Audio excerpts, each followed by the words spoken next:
तो hello guys, इस episode की स्टार्टिंग में जो कि योशिकी होता है अपनी कुछ पुरानी इस मेमोरीज को याद कर रहा होता है जो कि उसके दोस्त के साथ थी, हिकारू के साथ। और योशिकी उसी के घर ही जा रहा होता है। यहाँ पर उसके घर पहुंचने के बाद वो देखता है कि योशिकी अभी तक सो ही रहा है अभी।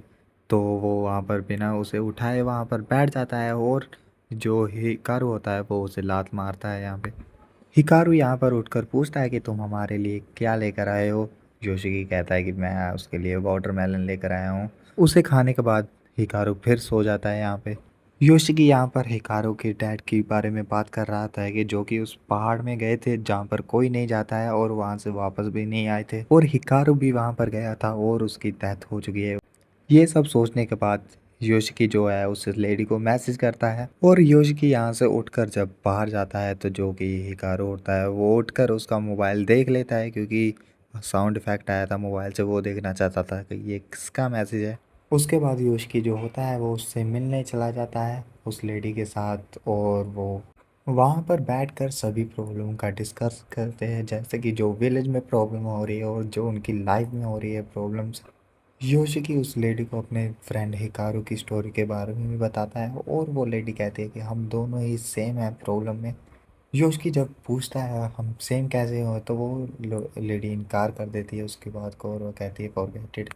और वो योशिकी से कहते हैं कि तुम्हारा फ्रेंड हिकारू और लेडी मात्सुरा की डेथ और विलेज में जो मिस हैपनिंग हो रही है ये सब एक दूसरे से रिलेटेड है। उसके बाद हिकारू और योशिकी के बीच में स्कूल में छोटा सा झगड़ा भी हो जाता है। तो तब हिकारू जो होता है वो योशिकी से पूछता है कि तुम उस लेडी के साथ क्या कर रहे थे वहाँ पर। और योशिकी यहाँ पर कहता है कि उससे तुम्हारा कोई मतलब नहीं है। और हिकारू यहाँ पर कहता है कि तुम मुझे हर एक चीज़ बताते रहे हो। तो और वो कहता है कि तुम पहले वाले हिकारू भी नहीं हो। इसके बाद हिकारू का जो माइंड है वो थोड़ा सा लॉस्ट हो जाता है, और वो योशिकी का हाथ पकड़ लेता है। योशिकी बहुत घबरा जाता है और कहता है कि तुम उसकी वॉइस फेस सब कुछ कॉपी कर सकते हो, पर सच बात तो ये है तुम असली हिकारू नहीं हो। तो यहाँ पर वो हिकारू थोड़ा और मैड हो जाता है, और उसके अंदर से वो डीमन निकलने लगता है। आपको पता ही है वो डीमन कौन सा है, मैंने शायद फर्स्ट एपिसोड में आपको बताया है। और तभी वो डीमन निकल के योशिकी के ऊपर आ जाता है, और यहाँ पर योशिकी जो देखता है कि एक लेडीज ने एक कटा हुआ सर पकड़ा हुआ है। इसके तुरंत बाद ही हिकारू उसे छोड़ देता है योशिकी को, और माफ़ी मांगने लगता है और कहता है कि प्लीज़ मुझे हेट मत करना।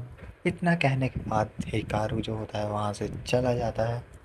और अगले दिन योशिकी के दूसरे फ्रेंड उससे पूछते हैं कि हिकारू तुम्हारे पास क्यों नहीं हो रहा, तुम दोनों का झगड़ा हुआ है क्या। इतना सुनकर जो योशिकी होता है वो कुछ नहीं बोलता और कहता है कि मैं यहाँ से जा रहा हूँ। और उसके बाद योशिकी होता है जो हिकारू के पास जाता है और उससे बात करता है और उससे माफ़ी भी मांगता है। हिकारू कहता है कि तुम मुझसे डर रहे हो क्या। योशिकी यहाँ पर आंसर देता है कि नहीं, मैं नहीं डर रहा।